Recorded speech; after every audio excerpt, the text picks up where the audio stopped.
Hello, I'm Elizabeth Nancy Jansen, and today is day 20 of 22 Days of Truths, and we're getting closer and closer to that book launch day for Bride Doll. And on August 17th, which is my birthday, that will be the birth of the book launch for Bride Doll, and I'm really so excited that that will be the day that it will be global. The paperback will be out, and everyone will get to read this fabulous story. And the ratings for the ebook that's been out for quite some time have been 5 star, and I'm really so thrilled that the readers out there have been enjoying the book, and the story has appealed to both men and women, and the value and the heartfelt reviews have been just just very, very wonderful. And I hope you enjoy the book as much as I have enjoyed writing it. And today's truth, I hope you're going to like the topic, because the topic is, let's talk about sex. I know it's a topic some people are comfortable with, and I'm very comfortable about talking about sex. And being a love relationship coach, I damn well better be comfortable about talking about sex. In fact, that's such an important part of relationships and love relationships. If people choose for it to be part of their love relationships, and most people do. So, in getting into the book, we know that in Adele and Jacques' relationship, it is a necessity of life, or a necessity of their religious beliefs that sex is only for procreation. And that is the belief. And that was certainly Adele's belief, and that was her commitment. And in Eta's belief and practice, it was only for procreation. That was her commitment. And then her purpose was then to be on the arm of her husband. And that was her choice, her personal choice. And and then Owen was committed to loving his wife. We don't know if it was the readers, up to the reader's interpretation whether he was content with that or not, but obviously he adored his wife.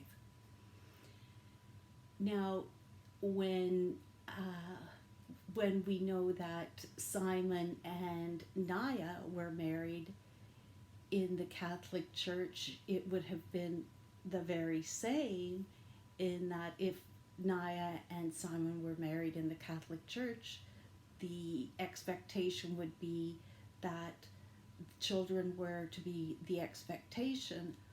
Otherwise, the marriage would not have been allowed to happen in the Catholic Church.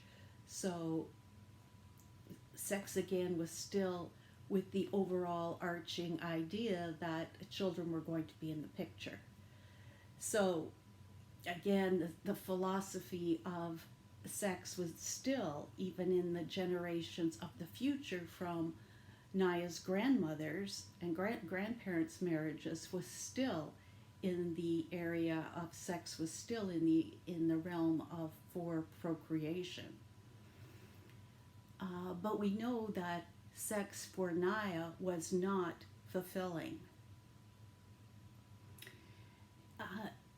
So I want to tell you about, kind of coming into what I know about women, being one myself.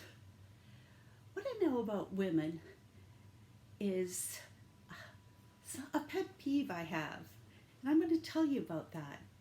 A pet peeve I have is when women refer to their female sexual genitalia as their vagina. It's a pet peeve because it's not correct. It's the vulva. The vagina is connected to the vulva.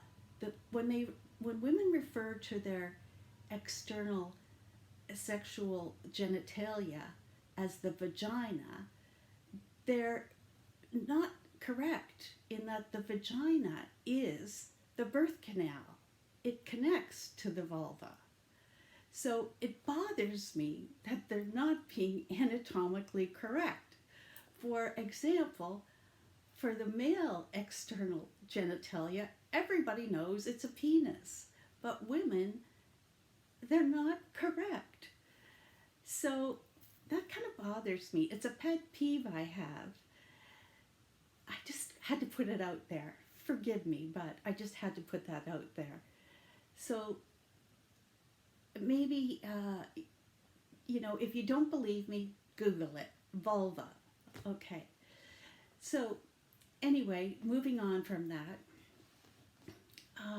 what I wanted to continue to say is another thing that personally, and I want to put that out there as well, women do not often, certainly the circles that I'm in, women do not talk a lot about sex. And even women in the circles that I'm in, and they don't talk a lot about, the sex that they might talk about. Okay, I'm going to give you an example. In one conversation I was having, and women were talking about sex, and they were talking about orgasms. One woman did say she's never had an orgasm, and she was well into her 50s. And it's not a rarity. It is not a rarity for a woman to not had an orgasm. This is true. And I'm going to put a truth out there because this is 22 Days of Truths. I was one of those women. I did not have an orgasm until I was in my 30s. Really. And I had to teach myself. It was not, women were not accustomed to or raised with the idea that pleasuring oneself was bad. Well, that is not a concept to raise a child with the idea of self-pleasuring. That's part of a woman's sensuality. That's part of a normal practice. And, that's a personal thing, and it's part of normal well-being, just like a man. So, I think that it's not taboo, but women were raised that way. And in other cultures, I can't speak for other cultures, but certainly it was taboo. And, I was talking about this topic with my husband this morning, and even using the word pregnant was taboo, in the 60s and early 70s.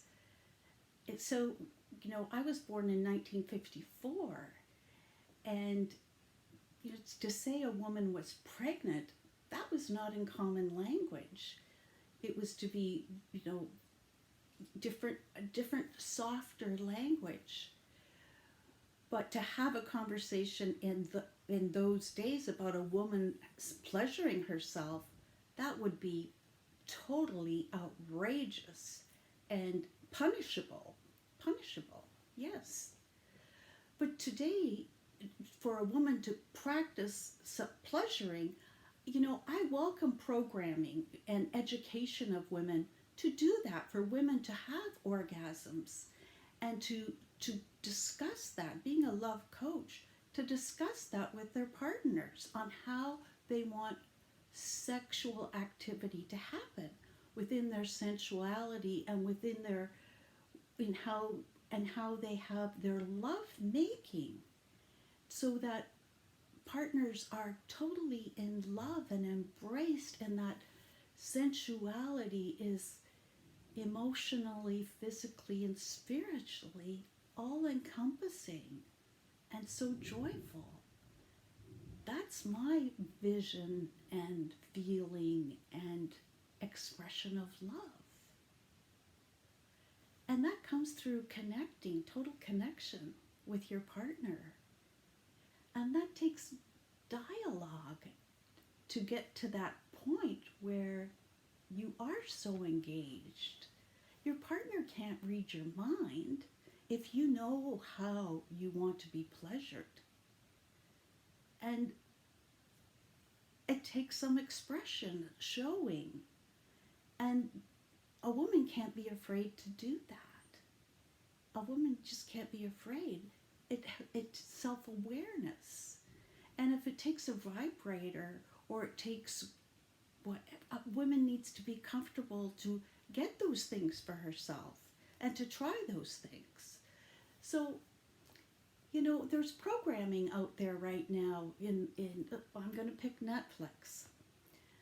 I'm going to say three things. Okay, Gwyneth Paltrow. She did a recent series on women and sex. I can't remember the exact name of the series, but it was very well done. Talking about women genitalia and orgasms. Very well done. Frankie and Grace, with a lot of humor, but two senior women selling vibrators. Women in seniors, whether they have women in their senior years, whether they have a partner or not, they could still damn well have orgasms. Why not? That's a healthy thing. Healthy, and wonderful.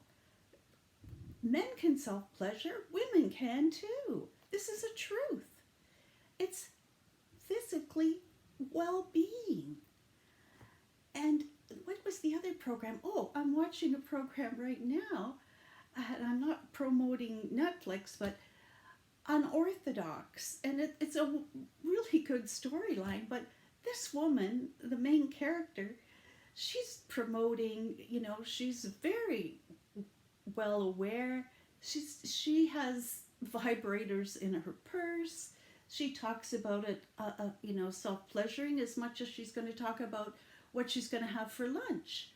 Women need to be more comfortable with their sensuality and their sexuality. That's my point. That's my truth.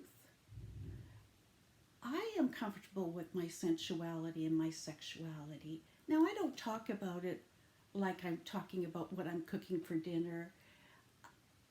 I don't put it out there. I read how comfortable other people are. I'm more comfortable about it than my immediate family is.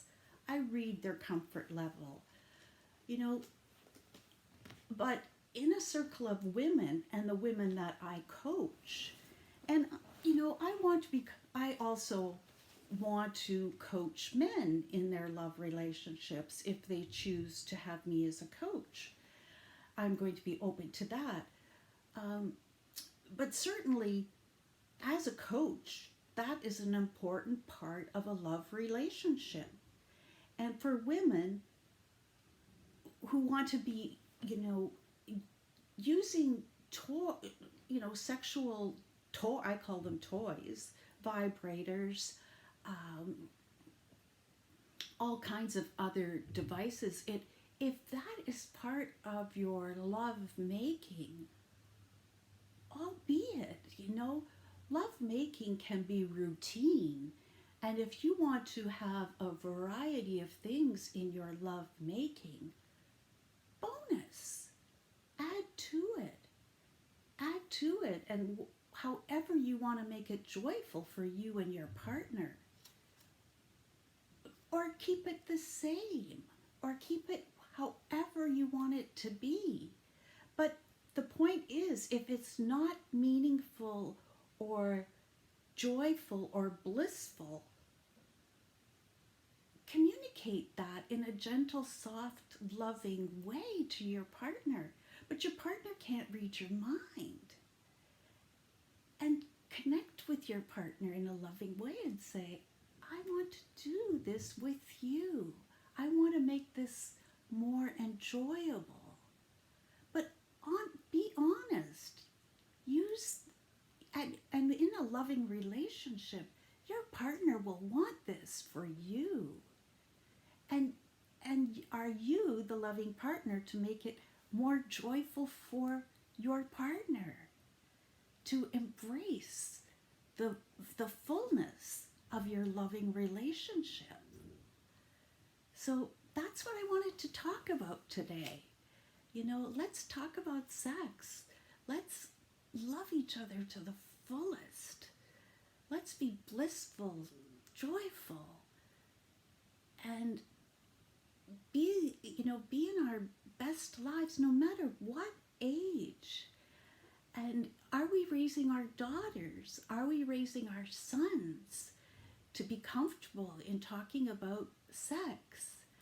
And, boundaries. Having our children be comfortable in talking about sex and making it comfortable for them to know privacy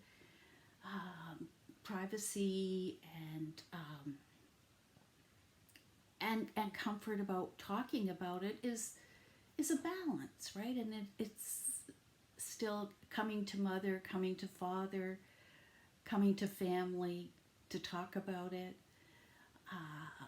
knowing when to then being able to have comfort in talking about it with their friends, talking about being able to talk to their partners about it, being able to help their friends with talking about it. The communication, when I look at the reason why I wanted to talk about it today is when I look in my own community of friends, there's a reluctancy to talk about it. And I think women have shortchanged themselves. I guess that's the real issue. I see women have shortchanged themselves in sexually pleasuring themselves. And I was one of those people. I was. And I did that up until mid-30s. Not anymore. And, I think that there's a lot of freedom and a lot of joy. And it is not can we say that word today? Promiscuity. It is not. It is not being that. It's being normal, healthy, and spiritually fit to be in your own well-being. So that's what I've got to say today, that let's talk about sex. It's part of being full of joy, full of well-being, and full of love for yourself. To be worthy, to be confident, to be loving, to lay that love on yourself and have abundance so that you could do that, be wholehearted with yourself and with your partner. And that's what I've got to say to you today. And that's what Naya has to say in her book, in her story, A Bride Doll. So good job, Naya, and good job, Elizabeth Nancy Jansen. Bye-bye.